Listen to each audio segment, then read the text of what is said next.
Bonjour à tous et bonjour à toutes, et je suis ravi de vous présenter ma nouvelle émission liée à l'environnement qui s'appelle Notre Terre. Un magazine qui sera présenté un samedi par mois, donc la première c'est aujourd'hui. Si ce format de vidéo vous plaît, je vous invite à mettre un commentaire en bas de la vidéo sur ce qui est bien, ce qui n'est pas bien, ce qui est à arranger. Nous avons très peu de moyens, mais on fait avec et je trouve que c'est pas mal. Le thème d'aujourd'hui, c'est l'alimentation et la santé. Alors aujourd'hui, j'ai qu'un invité. Je vais vous présenter dans quelques secondes. Je vais vous présenter tout de suite du coup. Bonjour Robert Pili, président de l'association CRIACé, d'accord. Et l'association est installée à la Verpillière, c'est ça? Alors en quelques mots, est-ce que tu peux te présenter, puisque je crois qu'on se connaît depuis pas mal d'années. Vas-y, je te laisse le mot. Merci Michel. Je vous en prie, sans prie. Voilà, excusez-moi, Robert Pili, donc j'habite la Verpillière et on a créé effectivement il y a une dizaine d'années, même un petit peu plus maintenant, une association militante contre des objectifs de grandes multinationales comme les gaz de schiste par exemple, et puis d'autres pour lesquels on s'est effectivement opposé et pour lesquels on a plus ou moins gagné dans certaines conditions. Le gaz de schiste pour le moment c'est en stand-by parce que les permis de forêt des pétroliers sont toujours en vigueur jusqu'en 2040, ce qui veut dire que si demain on change de gouvernement ou bien de politique, ça peut revenir sur la table. D'accord. Mais pour le moment c'est bloqué, on verra jusqu'où on peut bloquer ça. Toutes ces opérations militantes que nous avons faites depuis une dizaine d'années sont effectivement un peu contraignantes dans la mesure où on perd effectivement des bénévoles dans ces associations parce que c'est très compliqué et puis la durée est trop longue. Donc on s'est dit qu'au bout d'un certain temps, il fallait peut-être passer à des actions plus positives, plus axées sur l'humain et les besoins réels des citoyens.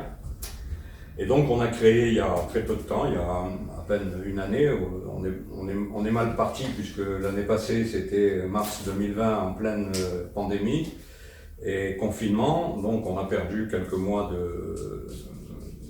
opérationnels et malgré ça, on est quand même aujourd'hui avec cette association d'un groupement d'achat citoyen solidaire, on est arrivé aujourd'hui à 250 familles. Ces 250 familles sont regroupées en une dizaine de groupes, 10 exactement. Sur le Nord-Isère? Essentiellement sur le Nord-Isère? Essentiellement sur le Nord-Isère. D'accord. J'expliquerai après pourquoi le Nord-Isère et dans quelles conditions. Donc 250 familles aujourd'hui avec une progression constante de 2-3 familles par semaine. Sans autre opération que le bouche à oreille des adhérents qui y sont déjà et qui font participer le voisin, l'ami, un parent, etc., etc. Donc voilà. Alors je peux revenir effectivement sur la géographie du territoire. On est aussi, notre association est aussi associée et je fais partie aussi du développement d'une monnaie locale complémentaire qu'on a appelée le TISOU, TI2SOU. On en parlera, je pense, en fin d'émission. On en parler plus tard, voilà. Et donc, cette monnaie locale, pour se développer, a besoin d'un territoire bien spécifique. Tout à fait. Qui a été choisi, c'était effectivement le Nord-Isère, entre la monnaie de Lyon, la Gonette, et entre la monnaie de Grenoble, le Caire. D'accord, donc c'est vraiment l'extrême nord de l'Isère. Voilà. C'est pas tout l'Isère ou tout Nord-Isère. Parce que le grand Nord-Isère est important. C'est trop compliqué. Ça fait beaucoup de communes, de communautés de communes. Oui, ça représente 4 collectivités de communes et une collectivité d'agglomération, la CAPI en l'occurrence. Et ça représente 122 communes au total, pour une moyenne, grosso modo, de 300 000 habitants au total. Ah oui, donc ça fait déjà pas mal. Et comme en plus c'est un territoire très rural, à part les 2 grandes villes, la Tour du Pin, Boncoin-Jallieu, tout le reste c'est très rural. Donc ça demande effectivement une mobilisation et une motivation de la part des citoyens qui est important. Alors justement, à ce propos, quel est votre leadership, on va dire, quel est votre travail, comment vous effectuez la perception pour avoir donc avoir des groupes de personnes sur Nord-Isère, hormis le bouche-oreille, mais comment vous travaillez avec les producteurs, avec les... Alors d'abord, il faut savoir que c'est parti uniquement d'un sondage. On a lancé un sondage fin 2019, c'est-à-dire fin novembre 2019, on a lancé un sondage. Donc sur l'ensemble des contacts que nous avions avec les conférences que nous faisions à ce moment-là pour contre les gaz de schiste ou autre chose, les gens nous ont donné leur contact pour avoir des informations supplémentaires. On s'est donc servi de ça, environ 800 contacts, et on a envoyé effectivement un sondage expliquant qu'effectivement on voulait monter un groupe d'achat citoyen solidaire pour une alimentation saine, durable et bio de préférence, bien entendu, sans une imposition ou obligation. Après, il faut trouver les producteurs. Donc sur tout ce territoire-là, qui est en même temps le territoire de la monnaie locale. Donc à partir de ce moment-là, ça faisait une liaison assez intéressante entre consommateurs d'un côté, producteurs, commerçants, artisans de l'autre. Parce qu'on n'est pas lié à uniquement l'alimentaire, tout le reste peut s'y rajouter aussi. Ok, donc des services aussi? Les services vont venir par la suite. Pour le moment, on est encore dans l'alimentaire et dans les produits naturels, notamment pour les lessives et autres choses, pour éviter, pour supprimer de nos placards tous les produits chimiques néfastes et dangereux même, pour certains, même extrêmement dangereux, donc avec des produits uniquement naturels. Et donc voilà, c'est parti d'abord sur des produits non périssables, parce qu'on n'a pas non plus encore pour le moment de la gestion de la chaîne du froid. Oui, voilà, tout à fait. Donc, dans le futur immédiat, il va y avoir des légumes, des fruits, ça c'est déjà en cours. Il y aura aussi des œufs. Et puis tout de suite après, on verra si on est obligé de passer à la chaîne du froid et comment on s'organise. Ça va être une deuxième étape. D'accord. On en parlera peut-être après. Alors les produits qu'on retrouve, les produits non naturels, mais les produits de consommation courante, comme les légumes, les fruits, vous avez des producteurs locaux. Ce sont des producteurs locaux essentiellement et ils jouent le jeu? Pour les fruits et légumes, on essaye de trouver des producteurs locaux pour une simple et bonne raison, c'est que les fruits et les légumes, les acheter en gros, on va trouver effectivement des grossistes qui vont pouvoir faire ça, mais on ne sait pas d'où viennent les fruits. On est d'accord. Donc on a préféré pour ces produits-là les trouver localement. C'est ce qui pourrait expliquer un petit peu le surplus de prix ou pas? Alors, pour le moment, surplus de prix, on n'en a pas, puisque je vais vous donner un exemple précis. On achète des pommes. Alors, les pommes, elles sont pas tout à fait sur le territoire Nord-Isère, elles sont juste à côté dans le Rhône. C'est un producteur en conversion de bio, d'accord, et il nous propose le kilo de pommes à 2 €. Quelle que soit la pomme, il peut y avoir de la Golden, de l'Idared, voilà. Oui, ce qu'on ne retrouve pas forcément dans les grandes surfaces, par exemple. Non, parce que surtout, on n'a pas de... Enfin, je vous coupe, mais quand vous dites Nord-Isère, même si c'est à côté, c'est surtout le trajet qu'il faut éviter. Voilà, alors on l'évite pour une simple et bonne raison, c'est que ce producteur-là fait un marché à la Tour du Pain. D'accord. Tous les samedis. Donc on profite de cet élément-là, et c'est ce qu'on a essayé de monter, de fond en comble sur l'ensemble du territoire. Chaque fois qu'on a un producteur qui est proche d'un groupe, tout à fait. On va faire approvisionner le producteur par son groupe. Du coup, on fait une économie sur le prix parce qu'il n'y a pas de transport, on est d'accord. Les fruits ne se périssent pas aussi vite, puisque du coup ils sont consommés rapidement entre le producteur et les consommateurs, on est d'accord.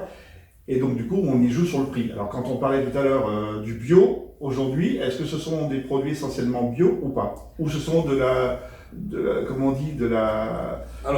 réservé, j'ai pas le mot, mais c'est pas grave.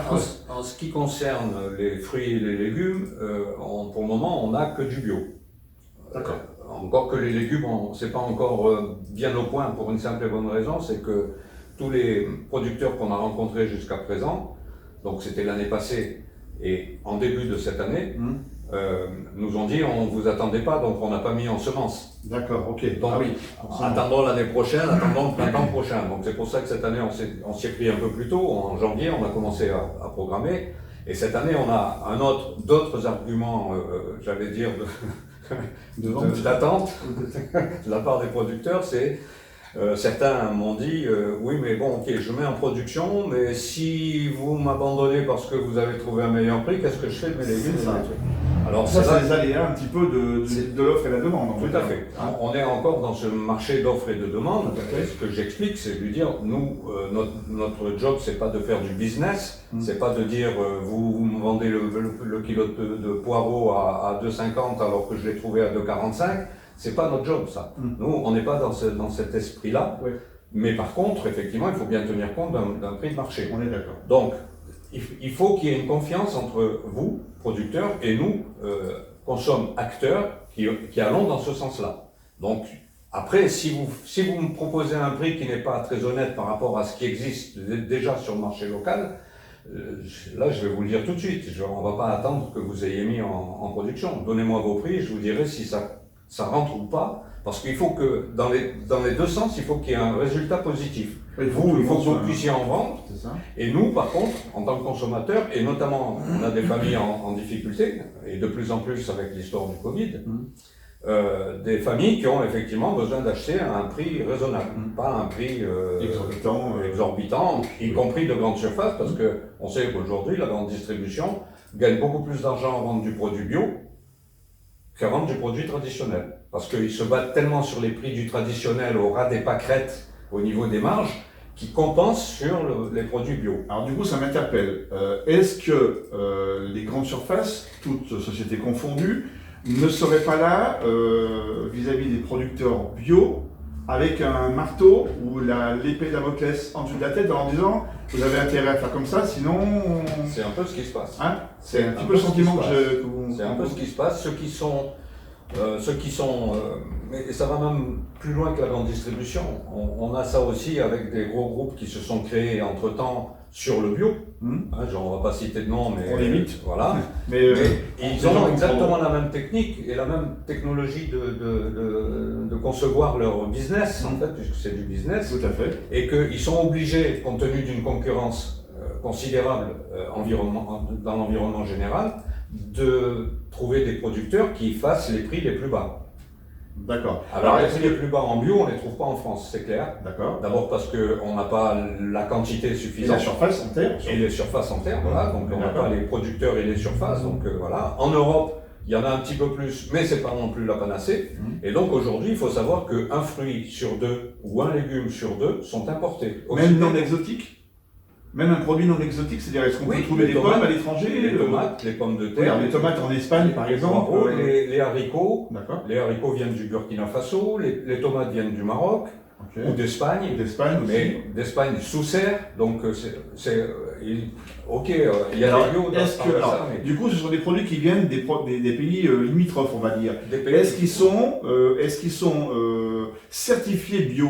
Cette certification bio, est-ce que c'est vraiment un business? Et là, on est une émission pour ça, et on n'a pas de langue de bois chez nous. On n'a pas de langue de bois, et je vais vous expliquer. Le problème du bio, aujourd'hui, c'est qu'effectivement, il y avait un label qui s'appelle AB, certifié par un organisme qui s'appelle EcoCert.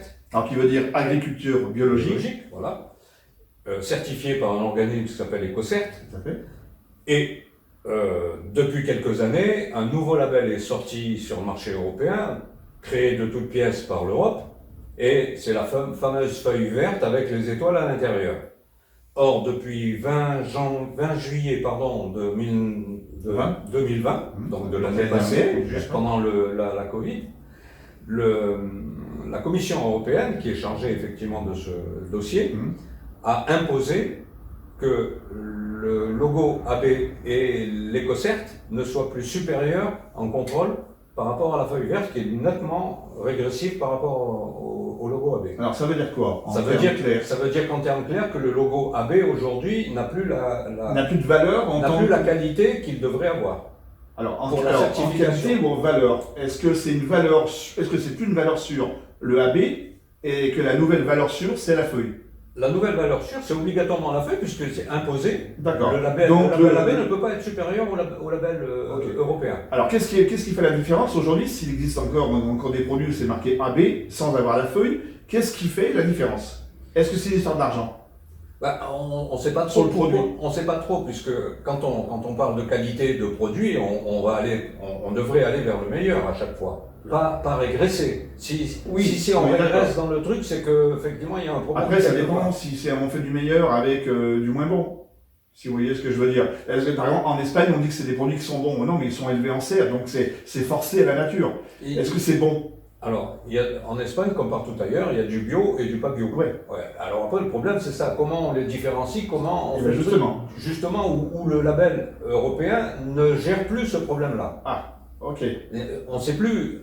Et d'ailleurs, il n'y a pas que le problème de la Commission européenne. Il y a le problème du libre-échange entre tous les États. Aujourd'hui, on a créé ces fameux marchés de libre-échange entre les plus connus actuellement sont effectivement ce qu'on appelait le TAFTA avec les Américains qui a été plus ou moins annulé, le CETA avec le Canada qui est toujours en liste, qui n'est pas accepté par un nombre de pays européens, mais qui malgré tout... Le CETA en 2 mots?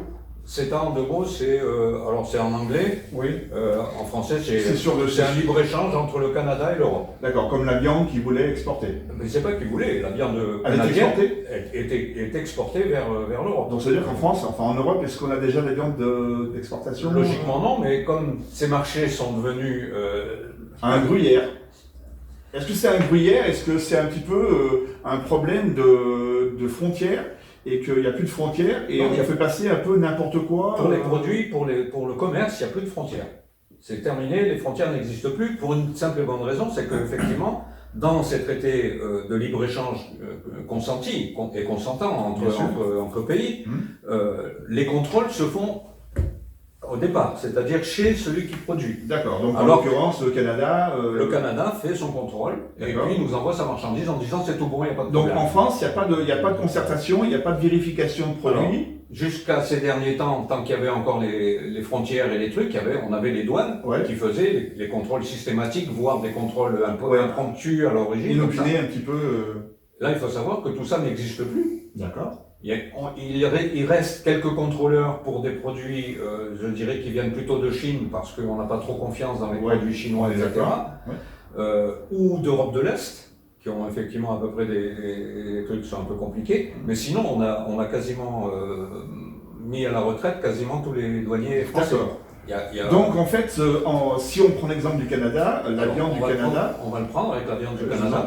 La commission, pas la commission, le traité, le Parlement européen a envoyé une délégation au Canada pour contrôler si, depuis 3 ans que le CETA existe, pour contrôler si les contrôles, en l'occurrence, étaient faits convenablement par rapport aux exigences européennes. Après les erreurs éventuellement faites. On ne sait pas, on ignore. Ils vont sur place pour vérifier si effectivement ils opèrent bien comme il faudrait dans l'échange, d'accord? Et c'est là qu'ils se sont aperçus qu'effectivement il y avait magouille et compagnie sur les trucs, y compris jusqu'au niveau des vétérinaires. Ah oui. Donc ça va très loin au niveau du truc, c'est-à-dire qu'ils ont constaté que ces traités de libre-échange en fait sont faits pour les grosses multinationales qui ne contrôlent absolument rien, qui fabriquent de la viande à outrance comme les Américains dans ce qu'on appelle les parcs d'engraissement en français, les feedlots. On mettra une image les feedlots en anglais, en américain, où vous avez des dizaines de milliers de vaches qui n'ont pas d'herbe du tout. Elles sont nourries à la farine. Elles sont nourries à la farine de choses qu'elles ne mangeaient pas jusque-là, la farine de maïs. D'accord. Oui, c'est nouveau. En pétale. Parce qu'en pétale, ils se sont aperçus que ça les faisait grossir 2 fois plus. Oui, c'est un peu comme les cornflakes pour les enfants, en gros. C'est exactement la même chose. Voilà, donc et donc il y a des usines à bestiaux, avec des hormones, des trucs pour les faire grossir plus rapidement, c'est-à-dire qu'une vache qui normalement met 2 ou 3 ans pour grossir, chez eux là-bas c'est en 8 mois, c'est bon, elle est bonne pour l'abattoir. D'accord. Donc on gagne sur beaucoup de terrain. Alors, est-ce que ça veut dire que la création de cagettes, c'est un petit peu pour porter un pied de nez à ce genre de trafic, si on peut appeler ça un trafic? Est-ce que ça marche a priori? Parce qu'il y a une demande. vous avez de plus en plus de familles qui s'enregistrent, qui s'inscrivent à Cagette pour faire partie de ce genre de groupe.